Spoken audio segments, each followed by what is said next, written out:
Hello, hello. Welcome once again to another edition of Quoth the Raven, Lewis Bright Raven. I'm your host, Lewis Bright Raven, 33-year professional writer, artist, editor, and publisher of comics, science fiction, fantasy, horror, role-playing games. And it is a new segment on the show this week, Monday Manga.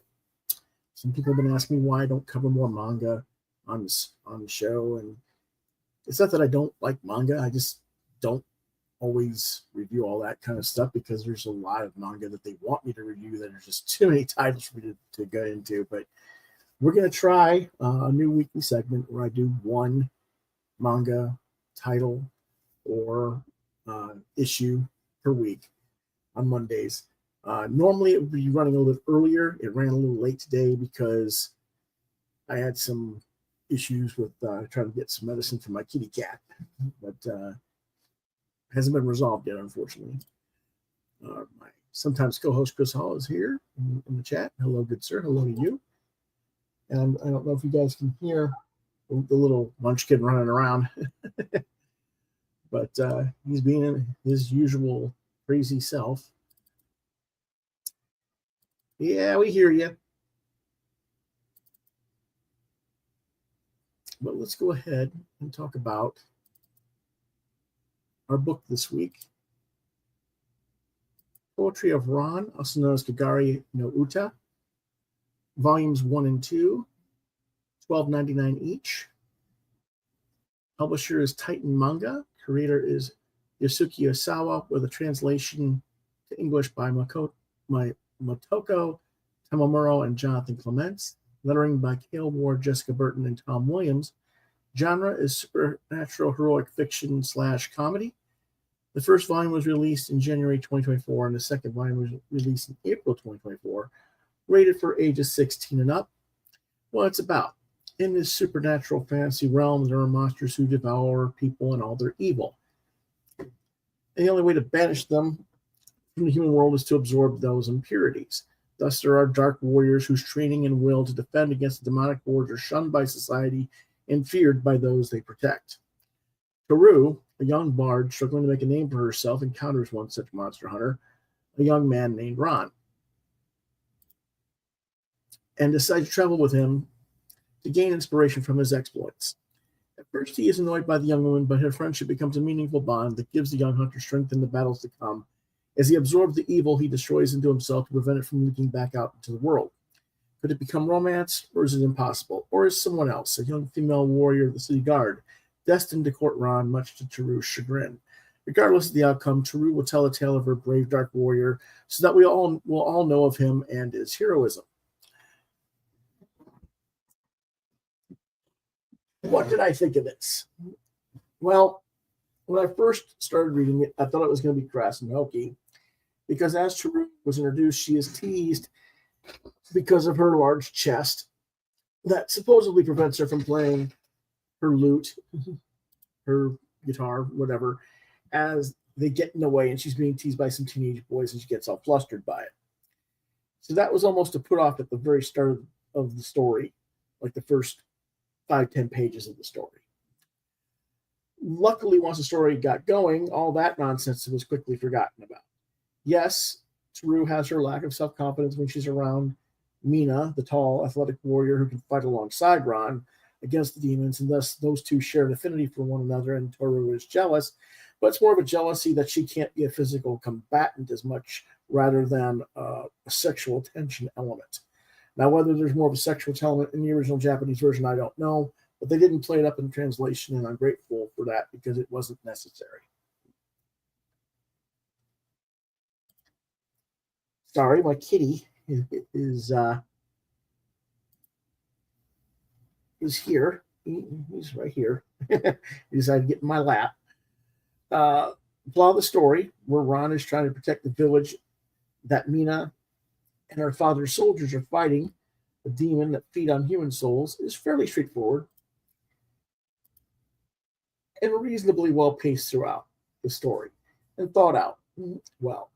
I wouldn't say there's a lot of quote unquote deep characterization going on, but there is enough to make you care about all the characters. The real draw to the book, however, is the art. Osawa is just amazing at his design work in this series, and it's just a joy to look at the demon designs and how well Ron's outfit and weapons are designed, both in general appearance and in use motion. The pace of the story is quick. I read through both volumes in less than 2 hours, which is over 350 pages combined. But in terms of just looking at the art for sake of appreciating it, you could spend a week at least just marveling at the detail, making the book worth the price tag just to look at the art. Overall, despite the stumble out of the blocks at the very beginning of the story, the series was very enjoyable and well worth my time and money. For that, I give it a rating of 4 stars. And let's go ahead and take a look at some of that artwork.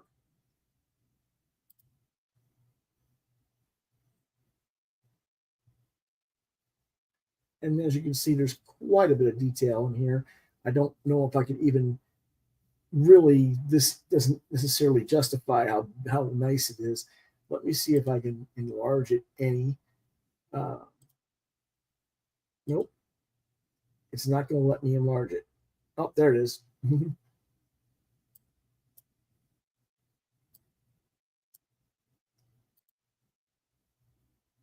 can see some of the exquisite lined patchwork in the faces and the eyes and stuff inside the demon's mouth, and those representations of human souls that the monster is fed upon, and they actually become part of the demon itself, part of the teeth and stuff. So just really nice, beautiful stuff there.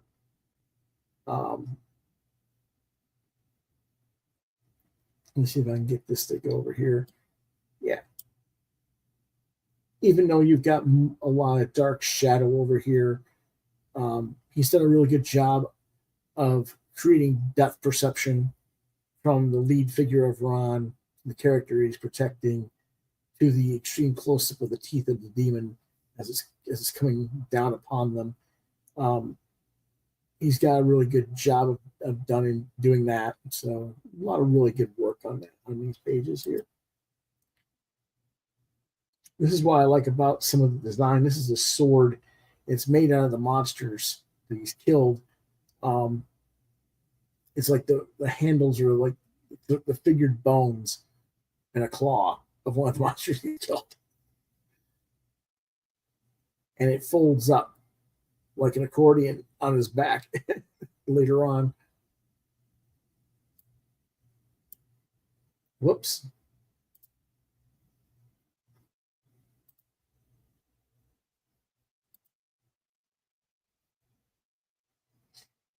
And I like the grayscale shading as well on these. Now this is actually a cut to a half of a page, so you're not seeing the whole page here. But in the panel up top that you're seeing only partial of, he's cut the monster in half basically with his sword. So. And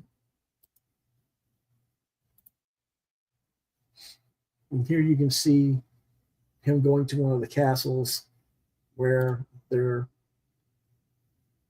going to find out about what monsters they have to fight. And you can see that Taru looks like a little girl comparison.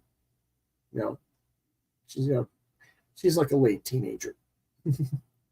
Unfortunately, they don't have the. Here she looks like a real small kid, and you'd think that for what they draw at the beginning of the book with her front chest that there would be some outline there, but it's not. But like I said, the sword. Let's see if I can get that close up here. Yeah, there we go. As you can see, that's how the sword folds up. as he carries it along his back, which I think is a very interesting design.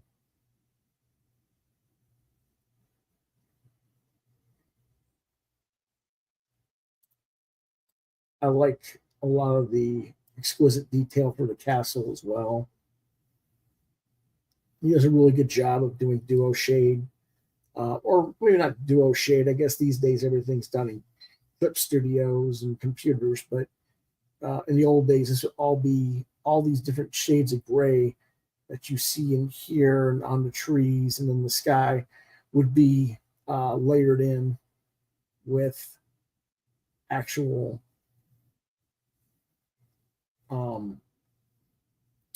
duotone, zipatone, plastic sheeting over the artwork and cut into it. So, now they do it on a computer, but it still looks really nice.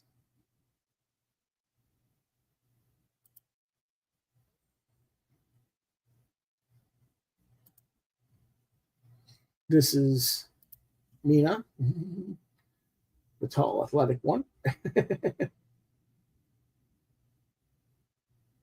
As you can see, she's quite effective with her bow. It's an interesting looking bow. I'm not exactly sure how that would work realistically, but and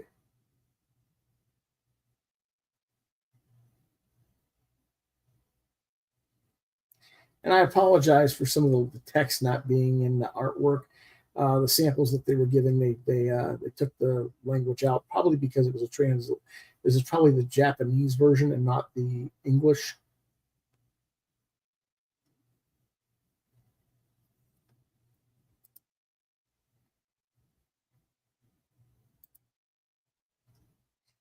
And this is one of the enemies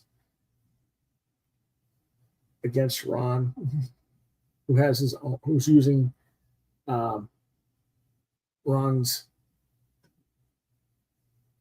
weapon against him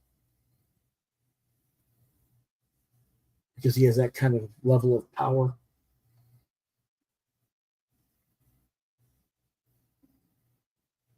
This is in the second volume of the story. Sorry, Kitty's being silly. I thought he was comfortable. He decided to turn around. But you want everybody to see you. So the artwork. Is that it? Or are you going to go lay down? Who's going to go lay down? On the blanket. Okay.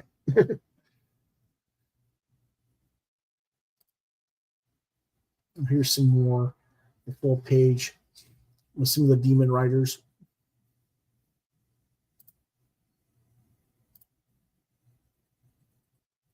Manga weapons don't have to make sense. Well, they kind of do. I mean,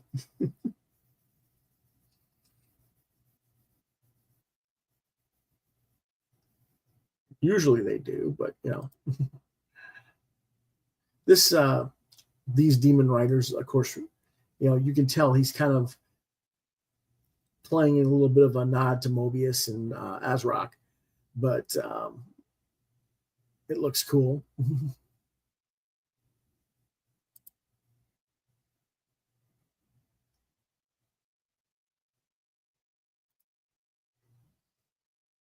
And then this is Teru trying to. They're going to find one of the mentors who killed the great monsters and have a secret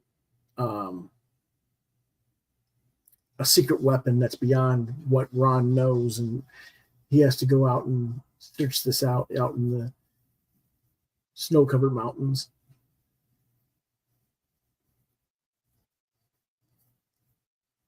And she, of course, slips and falls and rolls back down. It's like, oh, this is cold. You'd think she would have gotten a different outfit, but to go out in the snow in the Himalayas or whatever. But yeah, whatever.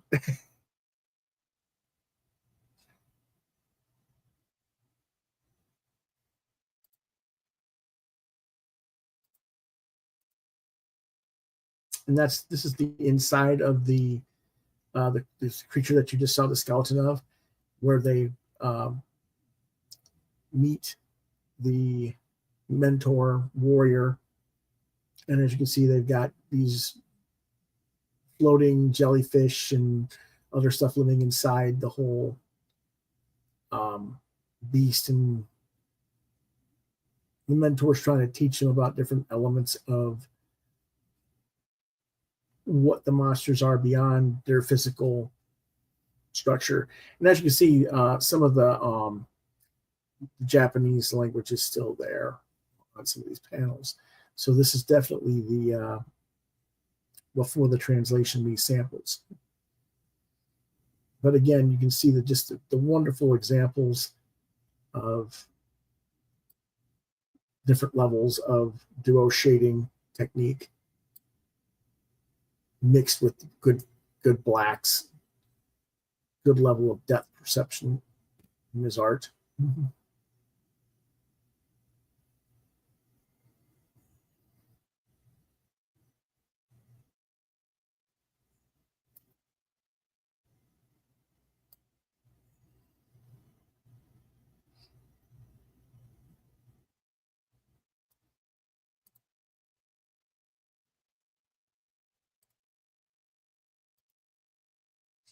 Okay, my closing thoughts. Yusuke Osawa is also becoming a very popular licensed manga artist as well. He's worked on Star Wars The Mandalorian and Marvel's Spider-Man in a story called Fake Red, in which a Japanese person finds a discarded Spider-Man suit and puts it on and ends up going up against actual Spider-Man villains, even though he's not Spider-Man. So if you liked some of the artwork that you saw here, but the concept is not your thing and you want something a little more familiar to American audiences or popularized, these might be to your interest instead.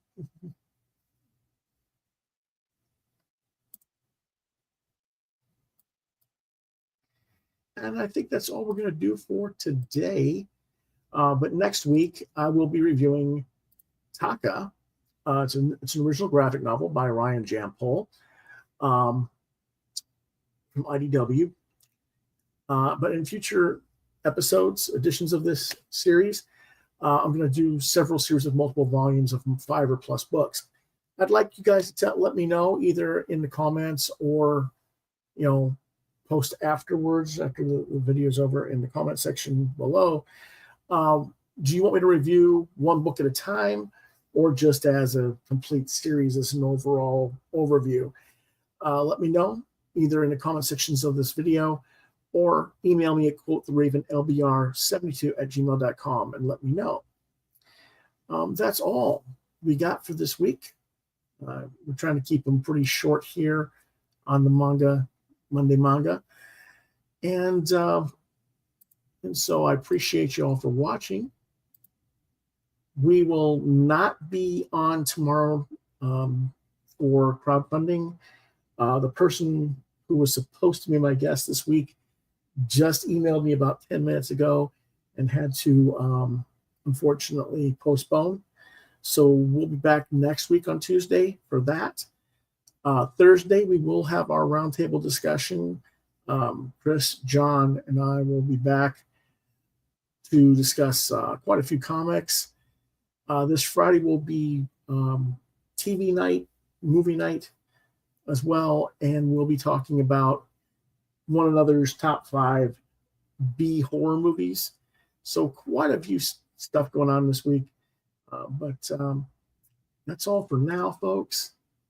I appreciate you for watching. We'll catch you next time. Quoth the Raven, nevermore.